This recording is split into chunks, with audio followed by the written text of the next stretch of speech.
Hey, welcome back to Lou Cartoons. I'm Looney Lou, and today, I'm going to give you a bit of a walk. You got your sim, you just downloaded Dirt Rally 2.0. Where do you start? Should you do, front wheel drive or rear wheel drive? Well, it depends. There's no proper answer. I posted a video last week about rear wheel drive versus all wheel drive. So a lot of the good info about rear wheel drive is there. I'll put a little clicky thing for it at the end of this video. If you've been looking for a used car to get your hands on just to start rallycross and getting into the world of sending it off-road, you're in the right place. You're certainly on the right channel for it. You've probably come to realize that all-wheel drive cars are not only more expensive if they're in good condition, but they're also higher maintenance, which is why you're probably looking at front-wheel drive or rear-wheel drive to begin with. Rear-wheel drive machines are conventionally a whole lot quicker. Like, for example, in the world of Ford, we have the Mustang versus the Ford Fiesta. The Mustang is from the factory rear-wheel drive, and the Fiesta is front-wheel drive in comparison.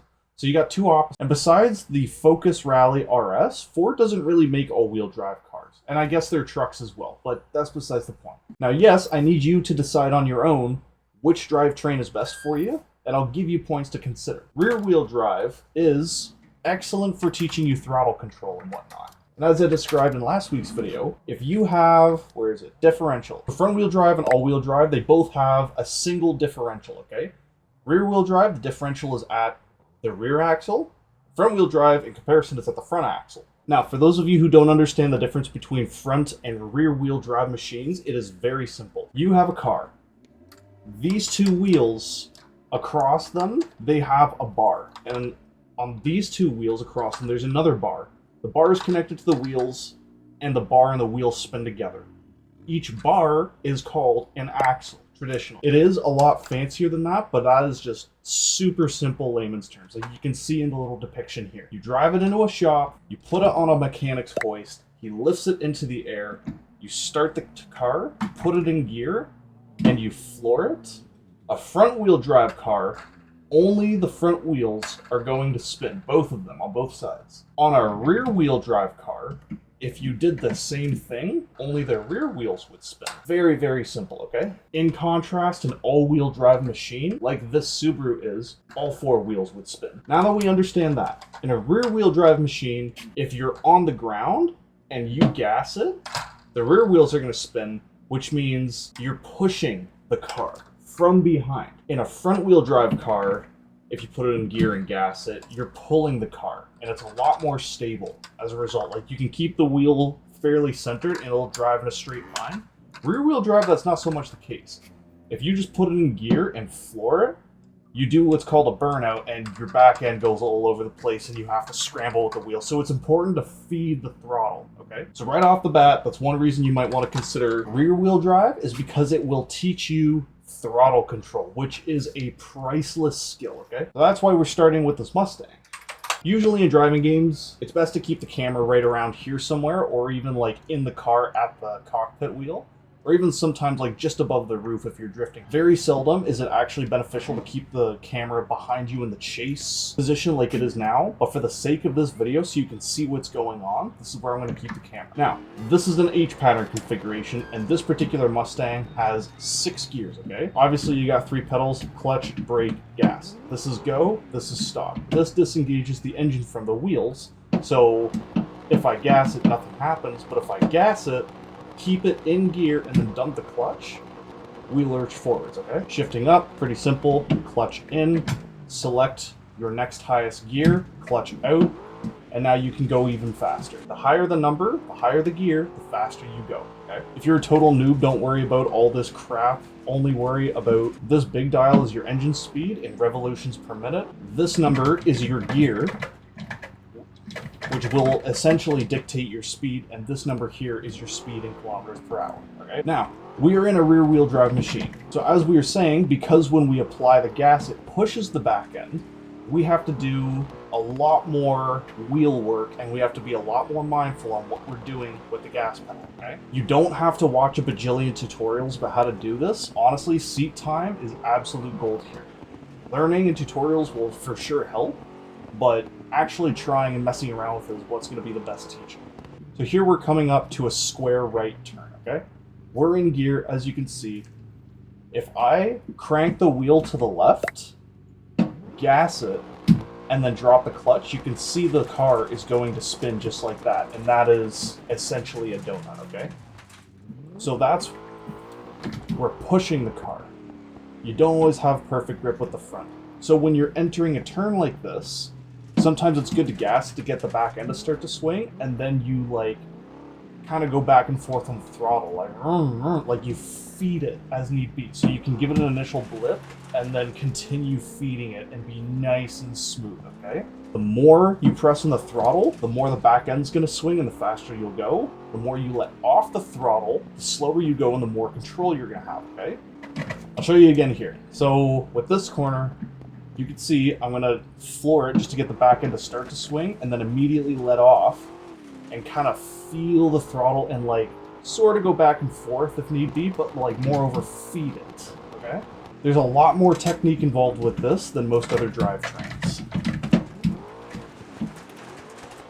Sometimes that happens, that's okay. This takes a lot of practice. Now, long sections like this, it's important to feed the throttle because otherwise you can lose the back end. As soon as you feel the car start to lose control, just let off and you'll regain control of it. This is a whole weight and balance thing. That will be an entire video on its own. So here's a good example. As we go over, the back end's going to want to swing, so it's over crest, and you can see how little throttle I have as I'm trying to like just be on that limit of control, okay?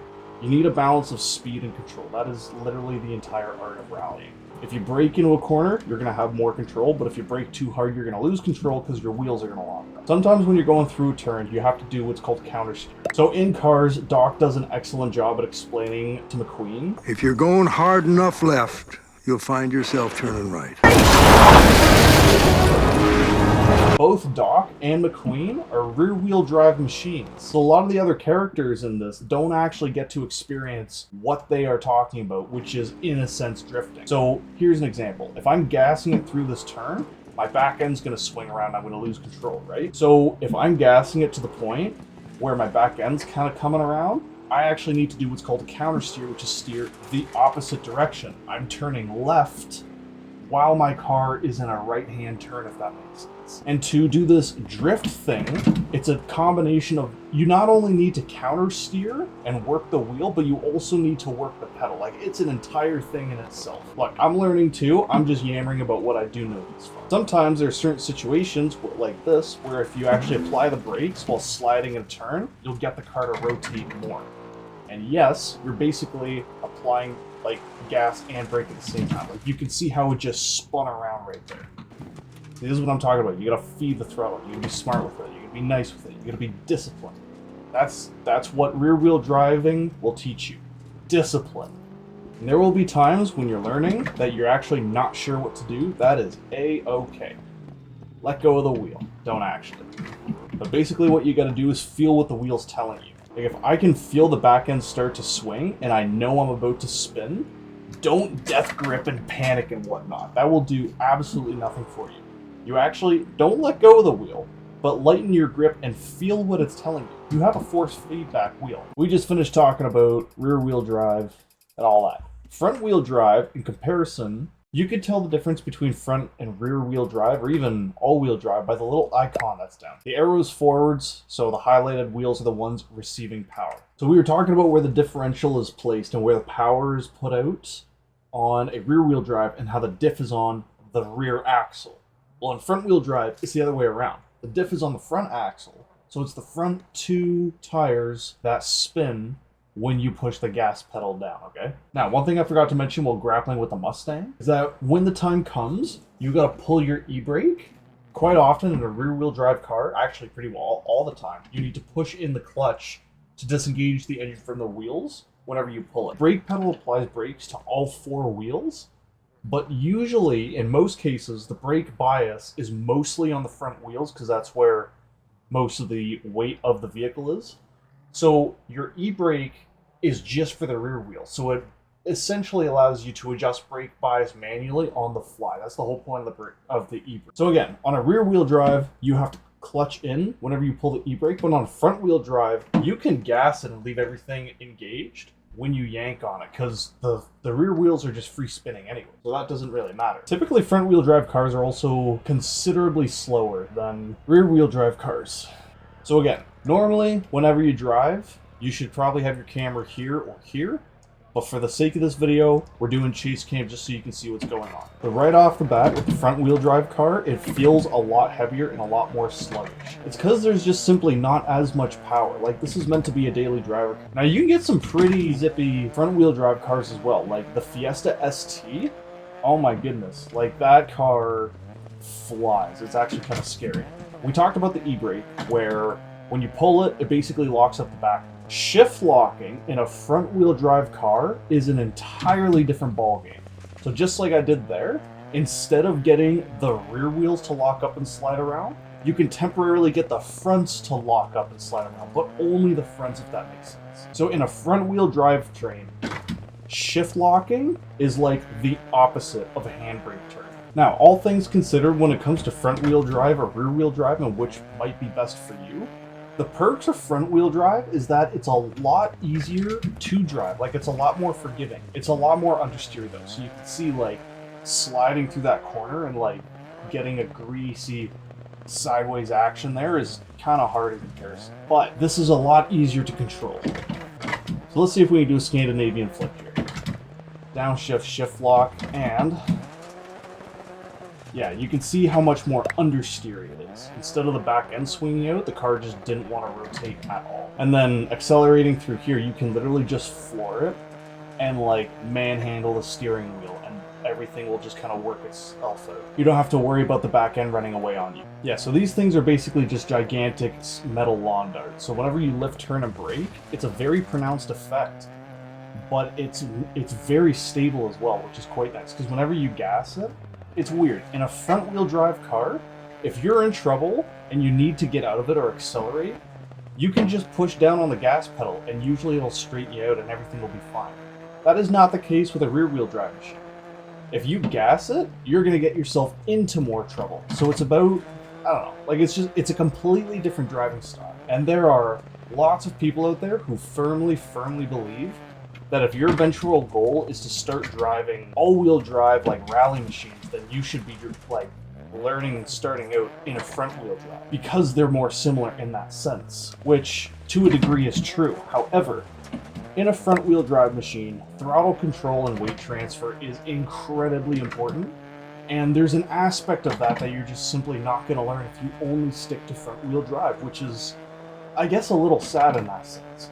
And I kind of discovered that the hard way. Like, I've had my real-life Ford Fiesta, which is just, I think it's an SE. It's not an ST, so it's non-turbo, it's naturally aspirated. So naturally, the thing just feels like a gigantic metal slug. Like, it doesn't want to move, but it's surprisingly nimble at times. Anyways, like, I test drove a Camaro once, and that's about the extent of my my rear-wheel drive experience. So, when I got into the sim and I started to experiment, I started out in this car, which is a front-wheel drive Fiesta. Very simple, right?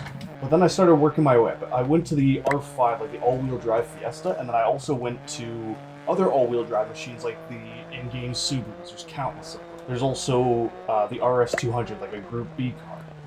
And I found myself just mashing the throttle mindlessly. I was fully off or fully on. I wasn't really thinking much about it. And I kind of found that I was missing that, you know? Like, I didn't understand throttle control, like how to work it properly. So I deliberately force-taught myself how to deal with rear-wheel drive cars, and I think I started in the Mark II Escort. And admittedly, one of my guilty pleasures when it comes to the sim is actually drifting around in a Assetto Corsa. And I started drifting deliberately to learn how to drive rear-wheel drive machines in this specific game. Oh my goodness, it has upped my skill so much. Like, I much prefer all-wheel drive cars. They're a lot more fun, and I have a lot more seat time with them in the sim as well. But I got good at them because I was able to master rear-wheel drive vehicles. I don't know if that makes sense. This is a bit of a tangent. Being in a front-wheel drive car is easier to get started on, financially in real life and skill-wise. It's easier to focus on the race line and the grip lines and where everything is. You can focus more outside the car, and you can think more freely, if that makes sense, because there's less going on with your machine. It's much simpler to operate, but it's also much slower. Rear-wheel drive isn't necessarily faster in the world of rally. That being said, there is a lot more skill involved with driving it. To be able to drive a rear-wheel drive machine is big respect. It is not an easy task. I firmly believe that if you consider yourself a car guy, you should absolutely learn rear-wheel drive. But if your focus right now is just to get started in rally and learn the way of the rally world in general, you should start with front wheel drive if you're not sure. Now, if you're learning an H pattern for the first time, you might be better off starting in a front wheel drive car just because it's simpler, it's easier to handle, whatever, just to get used to like the shifting and everything that's going on, you know? Once you get the hang of it, then you can switch to rear wheel drive if you like, and then take it from there. But if you want to get to a really high level of competitive rally racing, you're gonna have to learn how to drive rear wheel drive cars sooner or later. It doesn't have to be your primary drivetrain, like you can focus more on all-wheel drive, but the skills needed from all-wheel drive and rear wheel drive will lend themselves to make you a better all-wheel drive driver. A lot of drives in that sentence. So to sum everything up in short, if you're just starting out and you are like brand spanking new to everything, it might be wise to start with front wheel drive. Starting front wheel drive will allow you to learn more about, like, I guess what's going on outside the car and the actual race itself, and it'll allow you to focus more on grip line and race line and tree line and all the technical biddies around it. Plus, the technique to driving it is way simpler than the other two drivetrain options. If you want to focus on your actual skill level and start learning how to expand your skills sooner than later, you could go with rear wheel drive, but it's going to be a lot trickier to learn to race at the same time. It might be wise to take some time to just simply mess around and get some seat time in a rear wheel drive machine before you actually start competing and whatnot, just to get the hang of it, because it is tricky. Like, deliberately try to get it sideways, deliberately try to get the back end step out, and then deliberately catch it. If you can initiate a spin or a drift, you know exactly what to do to avoid it, if that makes sense. If you live in Canada, you have a massive advantage because every now and again it snows, you know? And I'm sure there's a parking lot where you can, you know, just practice doing donuts. And I'm not saying crank the wheel one way and gas it. No, I mean, like, do what Doc was saying. Turn right to go left. Try doing like a large counter steer donut. If you have no idea what I'm talking about, just hop into the channel of Goosey's Curiosity or Kame Trick. They have some wonderful tutorials explaining and teaching you how to do these things. I personally started with front wheel drive, and I'm glad I did because it transitions and carries over to all-wheel drive much more easily. And honestly, if you're wondering something, odds are other people are too. If you have any questions, feel free to comment them down below. This is a beginner-friendly channel. This is a beginner-friendly video, and there's no such thing as stupid questions. If you vibe with this video, hit the subscribe. You can hit the subscribe button. Otherwise, you may not find me again. So, with that, you are awesome. I'm Looney Lou. This is Lou Cartoons. Stay tuned, my goons. We'll see you real soon.